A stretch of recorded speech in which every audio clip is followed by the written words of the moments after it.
Hello, hello, hello, Wings of Wisdom listening audience and Virginia's virtual viewers. I am so excited to have Mrs. Mia James on today's episode, and she is a financial wellness coach. She's also an entrepreneur, and she's also a philanthropist. So I am excited, and I want Mia to actually give us a brief bio. I want you to drop your bio with Wings of Wisdom and inform them how you started your journey from seventh grade, your first entrepreneur endeavor, to actually firing your boss at the age of 40. Awesome. Well, thank you so much for having me on today, Virginia. I really appreciate it. Hello, everyone. It's so great to be here today. So, entrepreneurship is in my blood. Just like Virginia said, I started my first business in the seventh grade, but I really venture to say that I really started my entrepreneurial journey earlier than that because my parents, like my mom had an Avon business and my dad wanted my mom to teach me entrepreneurship. So I would fulfill the orders, I would bag the orders, and then my mom would just deliver them for me. And she would kind of do the marketing and the delivery, and I would do like the back end work. And so I would make money from that. So fast forward, seventh grade, I would go to this place called Smart and Final. So it's like a Costco or BJ's, depending on where you live, a Sam's Club. And I would buy candy in bulk. And then a lot of us know Oriental trading. During different holidays, I would just buy like cute stuff for like Christmas or Halloween. And I would put together like these little baskets with candy in it. And I would just go to school and I would sell these cute little baskets that I put together, or I would have my friends come over to my house after school and have everything nicely displayed on the table. And I would start selling. So it was just natural to me because, my father and all my dad's side of the family were all entrepreneurs. And it was something that came natural. So fast forward, I actually got my degree in economics because I was just always fascinated with like, how does money work? How do you make it grow? Where does it come from? All of this. So before that, actually in 12th grade, I actually competed in a stock market game. And that is how I got introduced to the stock market. Unfortunately, my father would not let me compete because I was the only girl. And so any parents out there, look, if your kid has a dream, please let them pursue it, because I know I would have been much further along if I had pursued that passion. But unfortunately, I was not allowed to do so, but I was really good at it. I won the, class game, and I started investing when I was about 16. I opened up an account with the help of my parents, but then I kind of let that go for some time. So college comes, I am there with studying economics. Then I ended up getting into education. And just like Virginia said, at 40, I ended up firing my boss after a 15-year journey in the field of education, because I realized, one, I was in a work environment that was pretty toxic for my mental health and physical health. And two, my passion has always been to help people understand money and make their money work for them so that they can live the lifestyle that they truly desire to live. Wow, wow, wow. Wings of Wisdom listening audience, are you understanding these golden nuggets on her journey? So she got tired of the rat race in the corporate arena. And I had one coach who said we just went from the plantation to the corporation, but that's another topic on another day. Amen. But it's amazing that you had this in your youth, and now you actually are inspiring women and empowering women now to achieve not just physical but holistic in the wellness in their holistic and in their finances. So your method of teaching, how do you actually incorporate that holistic financial wealth mindset? I'm so glad you asked about that. So I actually started my business Beyond the Business with self-care in mind. So remember, I came from a toxic work environment and I was really sick. Even from high school all the way through, I would say 2018, I always had some type of illness. And ladies, I don't know if men watch too, but fam, stress is a killer. It will take you out in so many ways. It's a silent killer. And we have to stop normalizing stress, whether it's from work, family, anywhere in between. And so I took a stance and I was like, you know what? I have to do something different about my health. And so in 2018, I started my business Beyond the Busyness, and I went on a personal wellness journey and I started sharing that journey with others. And but I realized a lot of the methods that I was using that was working well for me to become healthy cost a lot of money, and they're not necessarily covered by insurance. And then also to eat healthy, that also is significantly more expensive than just buying, whatever from the grocery store. And so I realized, I sat back and said, you know what, if we don't address finances, it's really hard to also address health, because sometimes we need that unconventional method to get well versus, always using pharmaceuticals. And so, long story short, how I integrate it is I'm a licensed counselor. So my master's degree is actually in counseling, and I realized that money is 80% behavior. It's not just numbers. A lot of people don't like to deal with money because they don't like numbers, but money is far deeper than numbers. So I use my counseling background when I'm talking to any client, and we actually get down to the root of their thinking behind their spending, because spending is not wrong. It's about what you spend on, and if you're getting a return of investment on what you spent your money on, right? So if you get a degree and it's allowing you to make a certain amount of money and have a certain lifestyle, then that's an investment versus looking at the student loan as bad debt. However, if you buy something that just depreciates and doesn't bring you any return, and you don't have money in the bank, well, we have to ask ourselves, why do we keep buying things that don't have any return? So I'm looking at that when I'm talking to my clients. I'm also a trained yoga instructor. So sometimes money brings up anxiety, embarrassment, um, old trauma, childhood trauma, right? And so what I'm going to do is we need to take a deep breath before we get into the conversation. Sometimes we need to stretch. Sometimes we need to move that body, because our body holds energy. And so I I've used yoga many times in my sessions to just say, you know what, let's just move. Let's just deep breathe. Let's meditate for a second. And let's focus on what we want to happen at the end of this conversation and shift our mindset towards our money. So that's how I incorporate wellness.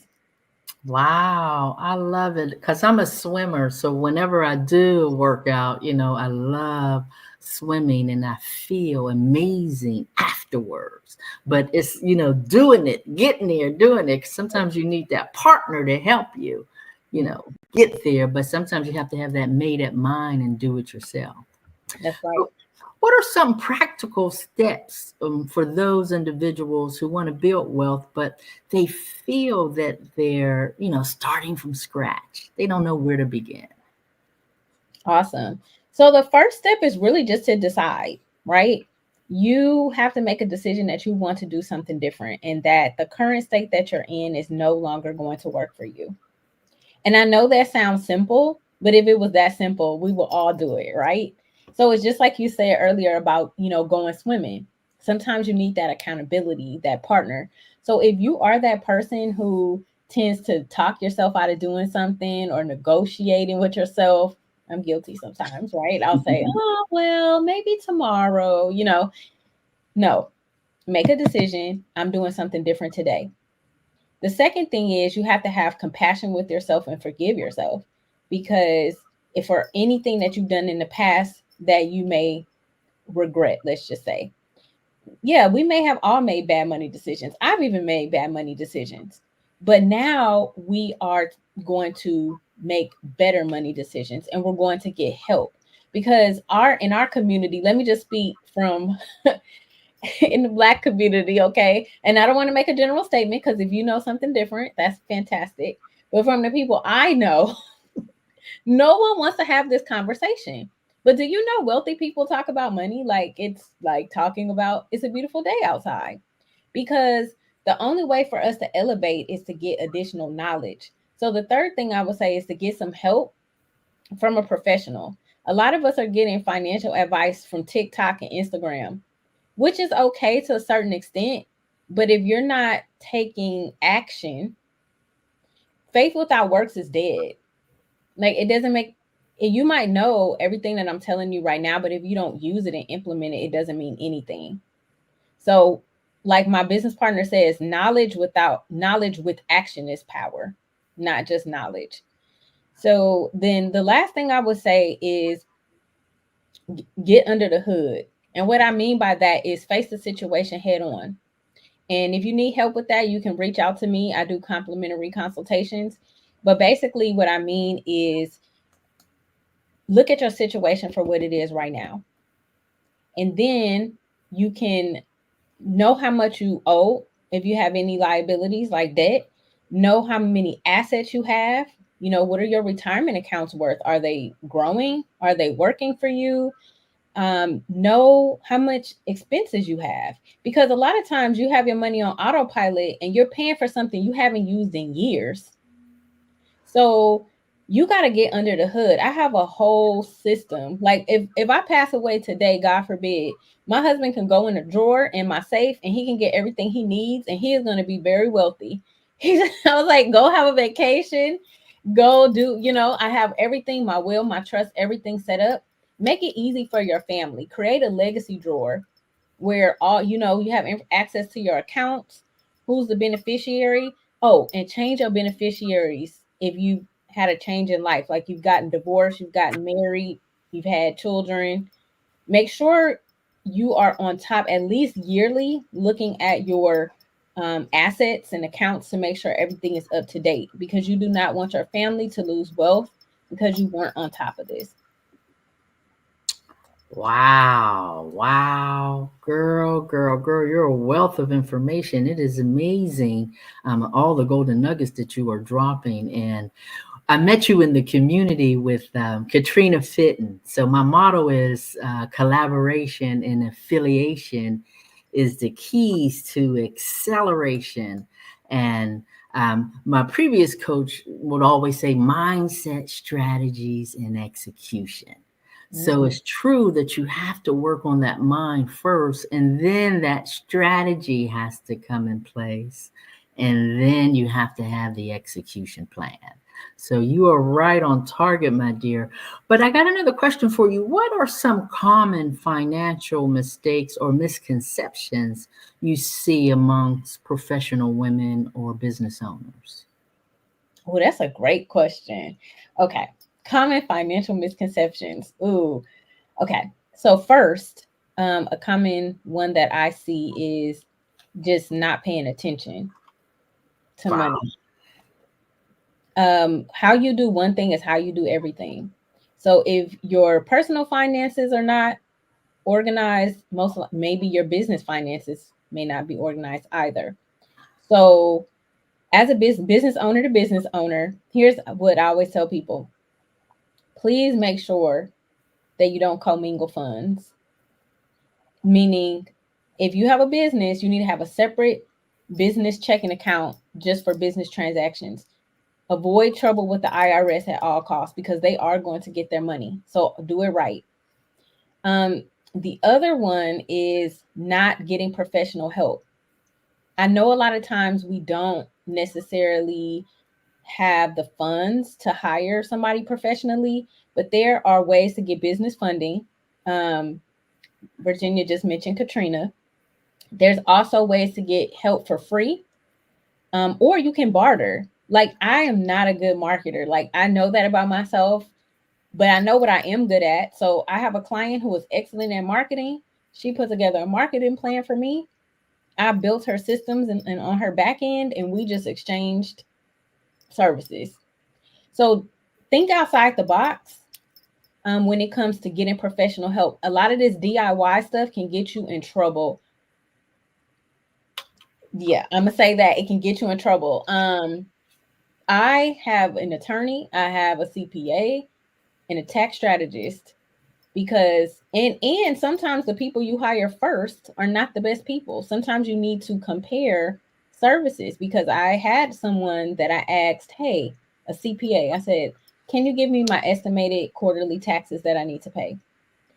They were like, oh, just go online and just figure it out. And I was like, no, I'm not a CPA. I do finance. I don't do accounting.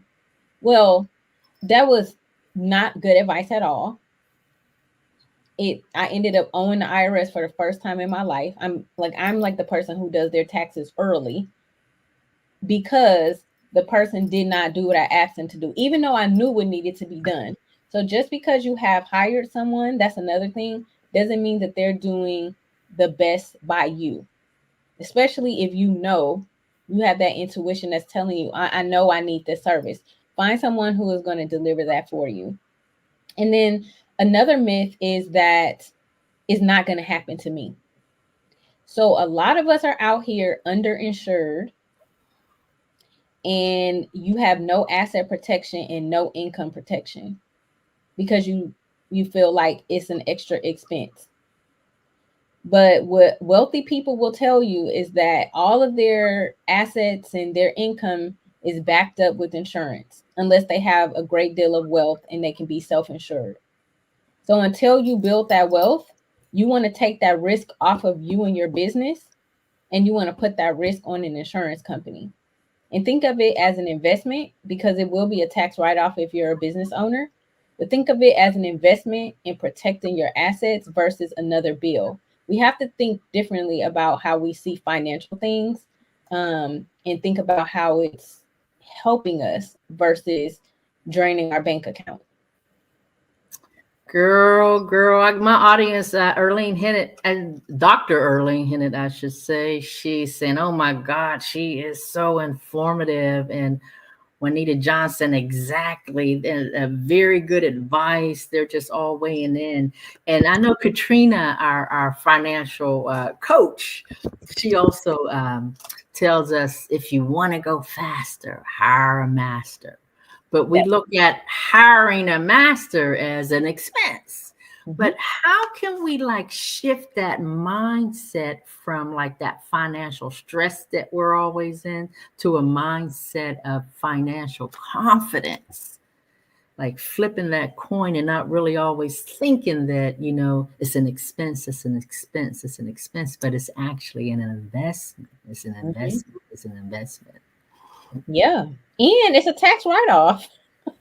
So if you're making a lot of money in your business, you want some tax write off, right? I mean, you know, I always think of everything as, how is this, so any before you make any decision spending wise, right? How is this getting me to my end goal? Is it going to help me go faster? Is it going to protect me? These are some things you can ask yourself before you make that investment. Is this person helping me to get to where I need to go? If the answer is yes, how do you basically plan for it? So, when I do business consultations with business owners, we're going in the weeds when it comes to how much money that they're spending. I mean, we're getting like, I'm like, okay, how much do you spend on advertising? Do you have Canva? Do you have something like MailChimp? We are going real deep in the weeds. And the other thing, a lot of times business owners don't think about is you have costs that are not only monthly, you might have quarterly costs, you might have annual costs. How are you accounting for that? So the biggest thing is you want to pay attention to what's going out and what is coming in, or at least have a bookkeeper that's doing it for you and having consistent meetings with them so that you can stay ahead of things that are coming down the pike. You always want, like right now, I'm in 2025. My mind is in 2025. 2024 is over. You always got to be thinking ahead, especially if you own a business and especially with your numbers. And if that's not your strong point, your creative zone of genius, you might be a therapist, right? Then get somebody who can help you and be that person as your on your financial board of directors. I'm very big on financial board of directors. Wow. So your vision and your mission is to redefine self care through the holistic lens with physical, emotional, financial well being. And I know you came up with the name Beyond Busyness. How did you actually develop that? Oh, well, I'm a recovering overcommitter. Mm, I That's probably another reason why I was sick all the time. I was that mm. person, I was doing everything. I'm volunteering, I'm working 5,000 jobs, I'm doing this, I'm doing always moving, moving, moving. And what I realized is that everyone is always screaming about how they're busy. First of all, I don't, when people say, "Oh, Mia, you're busy," I was like, no, I'm intentionally scheduled. Everything that is on my calendar is there because I want it to be there. I do not do things I don't want to do. Like that's, Mm. I'm past that point in life. We're done with that. Because the thing is, those things rob your joy. They sap your energy, and it could be people, it could be organizations, whatever it is. But you have to get clear on, yes, exactly, Bonita. 2024 is over, so you have to get clear on who are the people, organizations, and projects that bring you joy, and those things need to be on your calendar. Therefore, you're no longer busy. So every Saturday, I take a Sabbath, my Shabbat, right? I tell people on Saturday I'm Jewish. Okay. I'm taking a Shabbat. I may answer the phone, I may not, but that is my day to refuel and recharge. Sunday after church, that's my CEO day. That's the day when I am able to create in my business, right? Where I'm, just thinking, ideating, things of that nature. And every day has a different purpose. Wednesdays, I don't see clients. That's the day, another day for admin for me. But I see clients Sunday night, Monday, Tuesday, Thursday, Friday. So I'm very intentional about how my calendar is structured because I don't want to be busy. I never want to be too busy to take care of things that are important, like your finances. You can put it off, but tomorrow is not promised for any of us, truth be told. And as business owners, especially if you have people that are dependent on your income, you want to make sure your legacy is secured. And the only way we can do that is if we carve out the time, we're intentional, and we don't procrastinate. Because again, tomorrow is not promised. Wow, girl, when you said joy, I had a coach. She's actually on Miss Jacelyn Blankenship. I've had from 2020 walking away from the airline industry to now. I had coach after coach after coach, and I'm getting ready to hire you, just so you know. you know. But she would always tell me in our initial sessions, what brings you joy? That was one of her main focal points. What brings you joy? And that's why Wings of Wisdom was birthed, because that brings you joy. And not only that, Wings of Wisdom is built on biblical principles, and that's one of the fruits of the Spirit. There's 9 fruits of the Spirit, and joy is in there. So that's key. And being intentional is vital. And I had another coach that I'm with now, Dr. Tina Jane Ramsey. She's on, and she always say, no, no is your friend if it doesn't align with your purpose. And that's the problem with a lot of us. We just can't say no. So our plate continues to get full and we just busy, but don't have anything actually in line with where we really are going. So what strategies do you recommend for those who are struggling with financial insecurities? So first, I will recommend journaling. Actually, um, write down what are those financial insecurities, because the first step in anything is awareness, right? It may be challenging. So if you have a therapist and you prefer to kind of explore with the therapist, that's also something you could do. But the first thing is to figure out what are those financial insecurities and where did they stem from. So, for example, my bestie actually helped me out with discovering a financial, I want to, a financial roadblock that I personally had, right? I'm still going through my own financial roadblocks because we all have them, from our childhood and maybe things we've experienced prior. So one thing, like my dad, he didn't believe in designer clothes, right? And so if I would say when I was younger, hey, can I get some Nikes, right? He would say, you don't need those Nikes. I'm going to give you $100 instead, like $100 bill. This literally would happen to me all the time.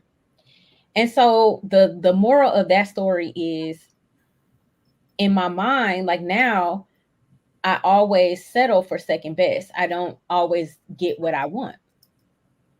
And that has kind of played out through my life. And so go back and think about, like, what may have caused these financial insecurities. I have a friend who went through an eviction when she was younger.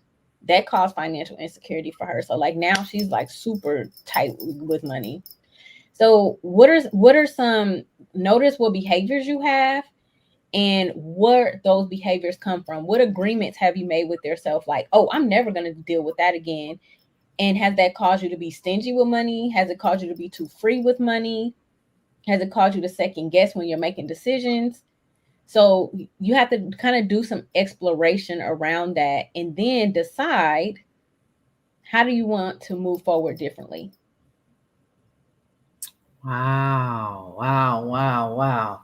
You are dropping some golden nuggets, my dear. And I want to say, give Wings of Wisdom and Virginia's virtual viewers one last golden nugget, but you've been pouring it on, but they're all weighing in and they're so excited. They said, my Juanita Johnson's, that's my sister. She said today's episode is powerful. And it's really you because, you almost got a triangle effect. Not only are you, a financial wellness coach, an entrepreneur, you got this wealth of information, but you did the work and you did the inner work. And that's what it takes. It's an inside job. We focus on the outer appearance, but really when we get and sit with ourselves, it's really working on the inner you from that childhood. Like when you started in the seventh grade, you were having that mindset shift really then. And then actually leading all the way up to that day when you said, I'm not taking this stress anymore. I'm firing my boss and I'm doing my own thing. So being intentional is really, really, the key for us. But if you could drop one last golden nugget for Virginia's virtual viewers, what would that be for that person who's actually sitting on the fence and they're saying, wow, I need to put a lot of things in place? What should their initial steps be for, just putting, the first step that they would actually take? So, that's hard to say. First, I would say don't do it alone. Get some help, especially if it's scary to you and you don't know where to start. Just get some help and some accountability. Wow. Once again, like Katrina Fitton, our coach, if you want to go faster, hire a master, and not just hiring a master, getting the knowledge, getting the wealth, the collaboration, is the connections. That's the key to soaring high and becoming the best version of yourself. So, ladies and gentlemen, girls and boys, now is the time to share on your electronic toys. We are so excited you are leaning in, listening, and learning today. So, Miss Mia, if they want to reach out to you, I have Mia at beyondthebusyness.com. Is there any other way they can reach out to you on social media platforms? Yes, you can go to beyondthebusyness.com, and you can also follow me on Facebook, Instagram, and TikTok at Beyond the Business. So I'll also put it in the comments. That's why you all see me looking down. I joined also so I can be in the chat. I love chats, y'all. So yeah, this is my if you go to beyondthebusyness.com, that'll be the link to my new book I just wrote. And then I'll also drop in the chat the link to my my link tree, which will give you all of the things that you can have access to. So give me 1 second and I'll grab that. All of my offers. There we go. And also, I just launched a coaching program, so I will drop that link in the chat as well in the comments.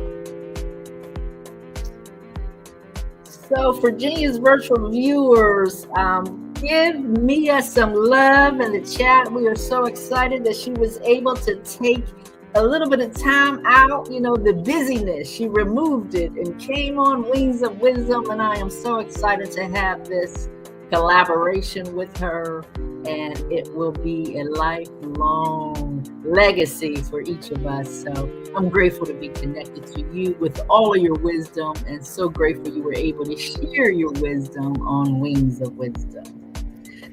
So ladies and gentlemen, girls and boys, you all have a wonderful day, and don't remember to share this on your electronic toys. Have a wonderful day.